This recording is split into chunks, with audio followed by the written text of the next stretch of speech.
sa loob ng eskwelahan, ha? Hindi ko inaasahan na magkakaroon estudyante gaya mo ang Susaki Private High School! Late ka lang pumasok, umuwi ka pa ng maaga! Tapos ang hilig mo pang makipagbasa ng ulo! At hindi lang yun! Lagi pa kita nahuhuling natutulog sa klase ko! Yamada! Ryo! Bakit ganyan ang ugali mong bata ka? Teacher, ito na po ang class journal. Oo, sige. Magaling si Raishi. Magaling. Excuse me, sir. Kita mo yan? Bakit hindi ka tumulad sa kanya? Gayahin mo siya. Magalang na bata. Mataas ang grado. Eh, ikaw, kabalik na ng lahat. Isip na babae. Pasikat na lang lagi. Tandaan mo, ha? Kapag naulit pa ito, pasensyahan na tayo.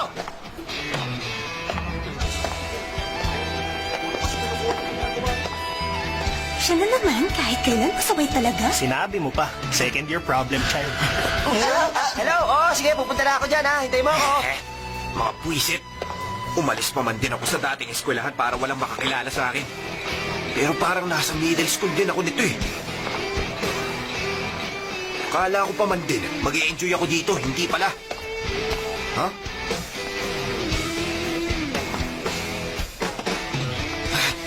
Ang honor student.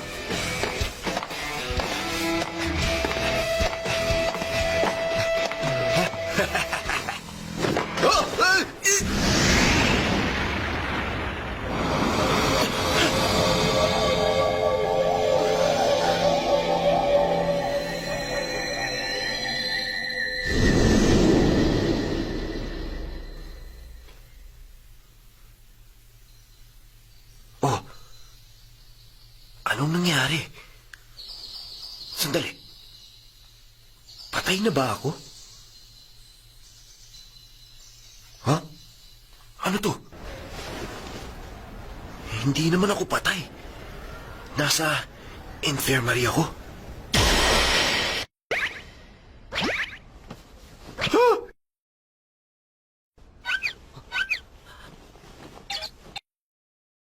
Hindi! Hindi!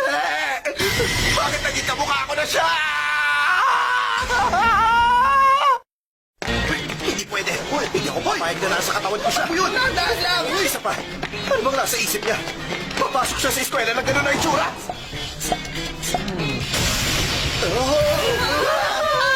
Nakakapagtaka naman. Hindi naman siya ganyan, di ba? Ang alam ko, maloko siya, hindi ganyan. Teacher, sa kasong ito, posible ba na i-substitute ang mga sagot sa letter A at C? Oo naman, pwedeng gawin yun. Ibig sabihin, ang sagot sa problem X ay magiging B. Ano bang ginagawa mo rito, ha? Dali ka nga rito, dali! Loko talaga yun. Hoy, mas ginagawa niyo. Sabihin mo nga sa akin kung anong nangyari. Ipaliwanag mo kung paano at bakit nagkapalit ang katawan nating dalawa. Hindi ko alam. Anong hindi ang sinasabi mo? Sa itsura mong yan, alam kung alam mo ang nangyari. Kaya sabihin mo na kung paano ito nangyari sa ating dalawa. Siguro, Siguro ano? Sabihin mo! hindi ko maipaliwanag kung ano ang nangyari. Kung paano tayo nagkapalit. Pero, Ha? alam ko kung paano maibabalik sa dati ang lahat. Ha? Sa tingin ko, posibleng nangyari lang ang lahat ng ito nung pareho tayong nahulog sa hagdan. Kaya, pwede tayong bumalik sa dati kapag ginawa natin ulit yun. Sobrang hina na ng utak mo kapag hindi mo pa naintindihan yun. Alam mo, ikaw ng pinakamayabang na taong nakilala ko. O sige, halika na, pumunta na tayo sa hagdan. Hindi pwede. Ha? Wag muna. Kasi pareho ulit tayo mawawala ng malay. Hindi na ako pwede mawala ng matagal sa klase. Anong sabi mo? Ibig sabihin, ganito na lang tayong dalawa habang buhay? Ayoko rin naman. Isa pa, ayoko na may nakaipit sa pagitan ng hita ko. Ano? Titignan mo! Pagtapos na lang ng klase, Mamaya pa? kasalanan mo to. Nangyari to dahil hindi ka nag-iingat sa pag-akyat sa hagdan. Kaya wala ka na magagawa kundi sumunod sa gusto ko. Oo, alam ko yun, pero... Hindi na nakakatuwa itong nangyayari sa akin, ha? Ano naman ang gagawin ko sa katawan na to? Wala akong maisip. Sandali nga. Ayos, pagkakataon ko na to ngayon. Sorry!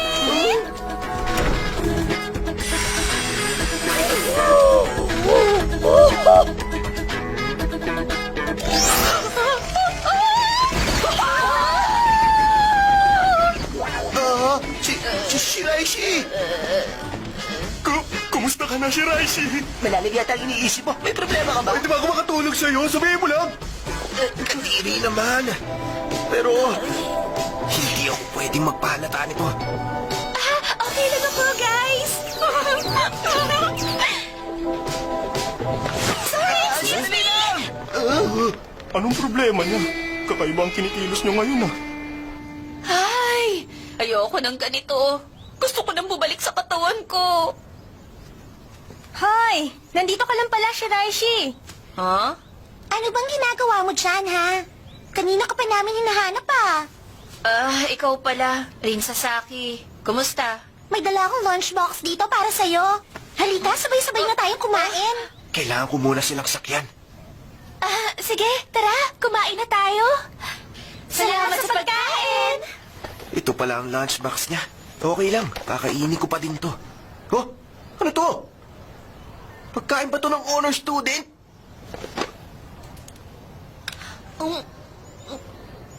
Masarap to, ha?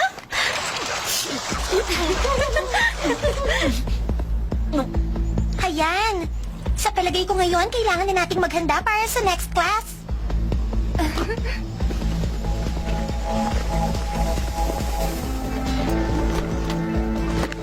Oh, Anong klase to? Ganito ba ang notebook ng honor student? Ang gulo! O, ano na? oh. Kailangan na namin bumalik sa room.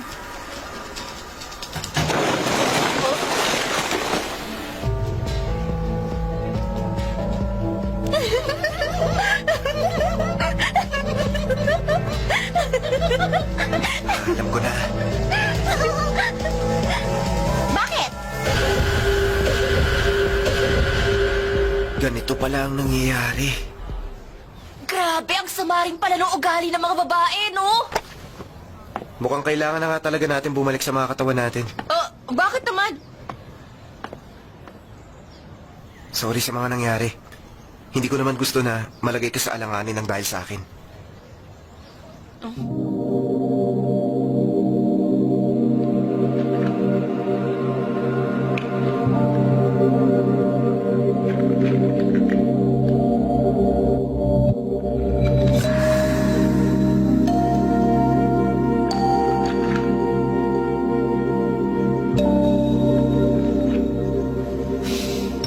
Hindi muna. Saka na tayo magpalit pagkatapos ng klase tulad na ng pagkasunduan.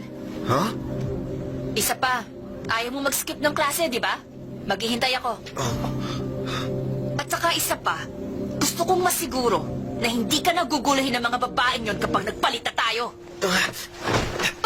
Huwag ka na makialam, pwede ba? Ano? Mas lalala lang ang sitwasyon kapag nakialam ka pa. Hayaan mo na ako na lang umayos noon, huwag na ikaw. Please lang, huwag ka na lang makialam, pwede ba?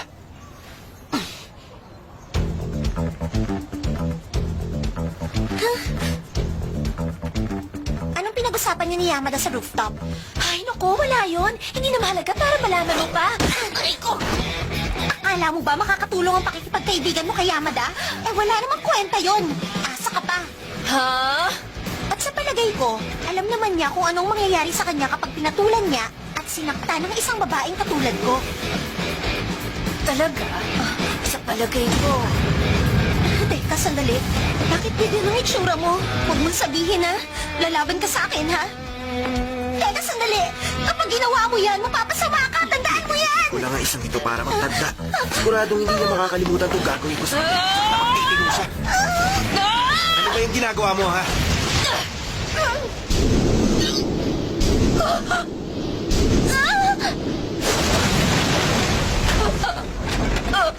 Buwisit ka talaga! Bakit mo hinarangan?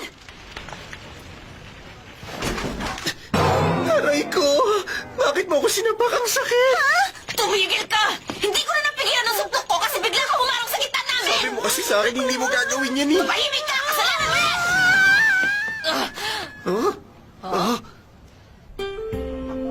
Grabe! Ito na yata ang pinakamalalang araw na naranasan ko sa buhay. Yan nga rin sana sasabihin ko, eh. O, sige na. Ngayon, pwede na ba tayong magbalik sa mga katawan natin? Hindi ka na uli guguluhin ng malditang yon. Hindi ko alam kung paano. Ano? Pero nung Tumakbo pa palayo sa atin si Sasaki kanina. Isa lang ang pumasok sa isip ko, buti nga sa kanya. Salamat sa ginawa mo, Okay lang. Masyado naman diretso magsalita ang babaeng ito. O paano? Game na ba? Sige.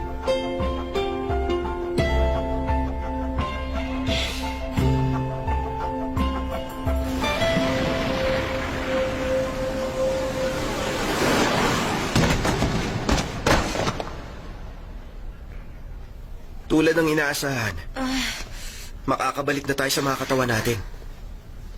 Para matapos na ang gulo. Huh? Huh? Hindi pa rin bumalik? Tara! Ulitin natin dalawa! Sige! Isa pa! Isa pa! Please naman! Bumalik ka na sa dati!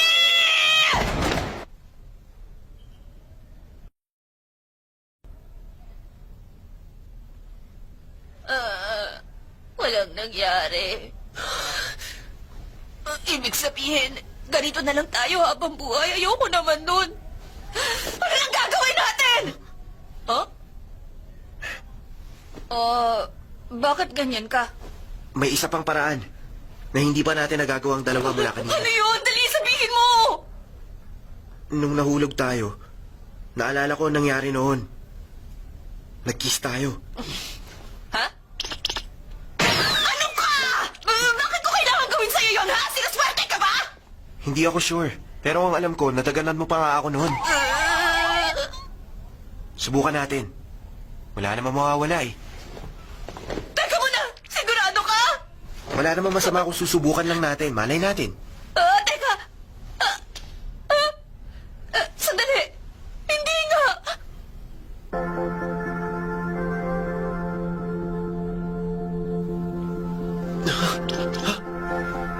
Nakabalik na ako sa katawan ko. Di ba? Normal na uli ang lahat.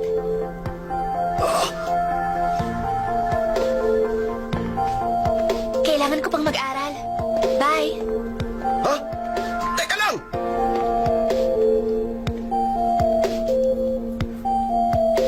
Ang babaeng ito. Pero ang lambot ng labi niya.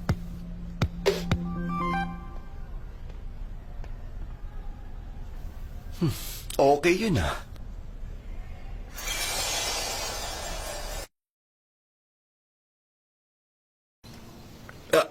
Eto na. Sige. Oh.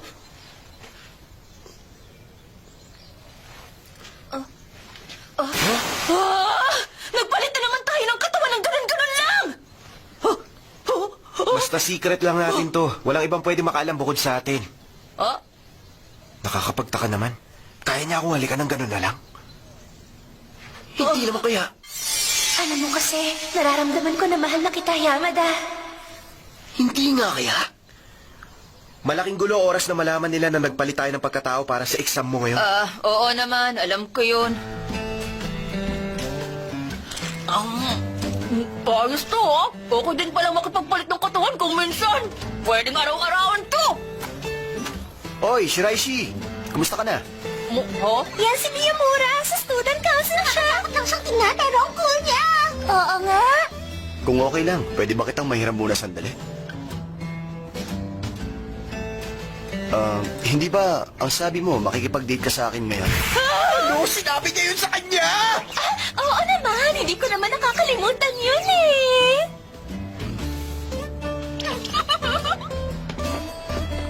Siya nga pala, mukhang nagkakamabutihan na kayo ni Yamada. Uy, hindi naman. Magkasama lang lagi, nagkakamabutihan na. Okay, sabi mo eh. Malabo naman kasi talaga na ang isang honor student saka malukong si Yamada ay magkakasundo. Teka, anong ibig mong sabihin? Si Shiraishi, guys! Ano ginagawa mo rito, be? Okay ka lang ba, ha? Sila na naman, ang mga kumag. Okay lang naman ako. Sigurado ka? Kasi tingin ko parang hindi. Oo nga naman. Kaya sumama ka na lang sa amin, mag-enjoy ka. Nais na. Okay lang ako, walang problema. Ano ba kayo? Sigurado ka ba talaga? Ikwento Oo mo nga, na. tutulungan ka namin sa problema mo. Ibigusan ko na itong tatlong to. Diyan ka lang sa likod ko. Ako na ang bahala sa mga lobong to.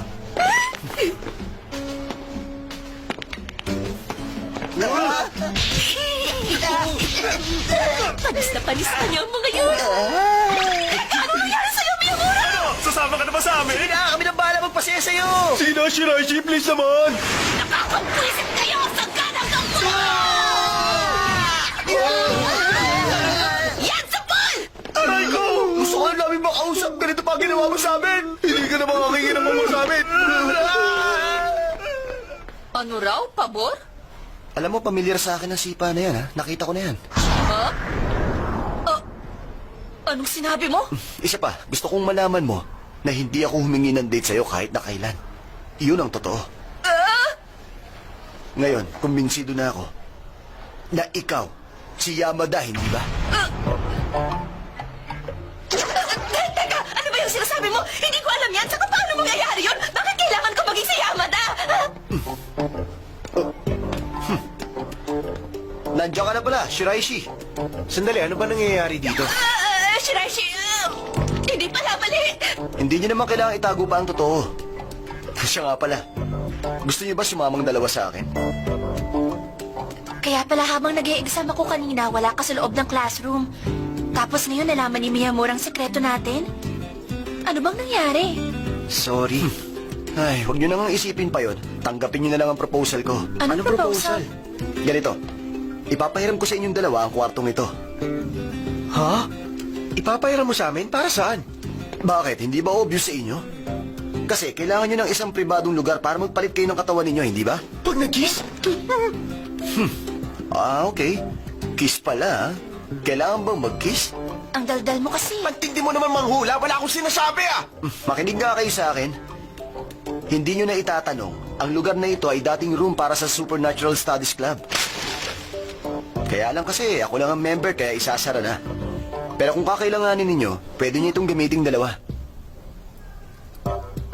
Kahit anong oras pwede kayo magpunta rito. Pero meron akong tanong na gusto ko munang masagot ninyo. Bukod sa inyong dalawa, naranasan nyo na ba na makahalik ng ibang tao? Ha? Ano ba namang klaseng tanong yan? Ako wala pa. Ikaw naman, Yamada. Ha? Ang totoo niyan, siya ang first kiss ko.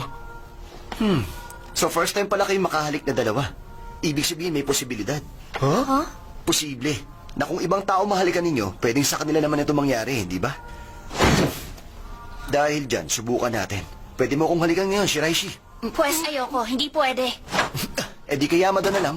Ano sabi mo nga ako na lang? Hindi, no? Tayo mag-aalikan. Sapa ka na lang. Ano? Gusto mo? Sige na, gusto ko rin makita eh. Para malaman natin ang mangyayari. Ano? Teka, sandali nga lang. Baka pwedeng ibahin na lang natin ang bundang paligid para ganahan ako.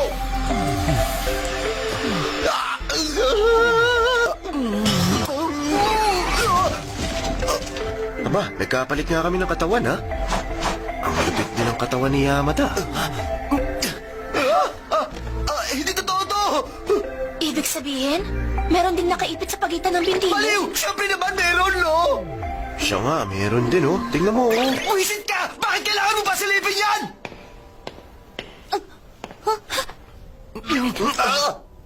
Nagbalik na! Ang galing, no? Sa tingin ko, magkakapalit kayo ng katawan ng kahit na sinong halikan mo. Aba, malay ko. Hindi ko pa naman nasubukan, ah. Sige, kung ganun, magyayaya ako ng ibang babae rito. Kailangan mo halikan, Yamada, para malaman natin ang totoo. Please, huwag mong gawin yan, Miyamura. Huh? Bakit kaya ayaw niya? Bakit niya kinukontra? Huh? Hindi naman kaya... Ayoko may ibang babae na halikan si Yamada. Hindi ako papayag. Oo nga, no. Sa oras kasi na malaman ng iba, malaking problema. Kaya dapat, itago na lang natin sa ating tatlong sekretong ito. Hindi naman pala ganun, eh. Ibig ba sabihin yan, pumapayag na kayo sa proposal ko na sumali sa aking club? Tama ba ako ng palagay? Teka nga! Bakit ba pinipilit mo kami sumali dyan sa club mo, ha? Kapalit ng pagpapahiram ko sa inyo ng kwartong ito, gusto kong makinig din kayo sa gusto ng student council kung minsan. Hindi na masamang deal yun, hindi ba? Para sa'yo, Shiraishi, okay lang ba? Wala namang problema sa akin. Isa pa, mukha namang masayang sumali sa isang club, hindi ba?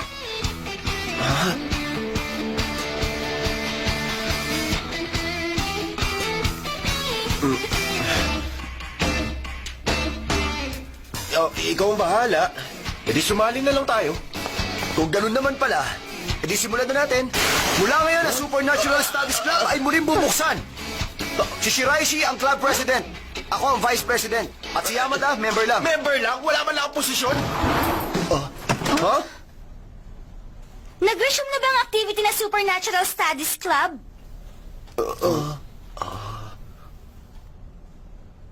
Kung bukas na kasi ulit ito, gusto kong sumali sa inyo.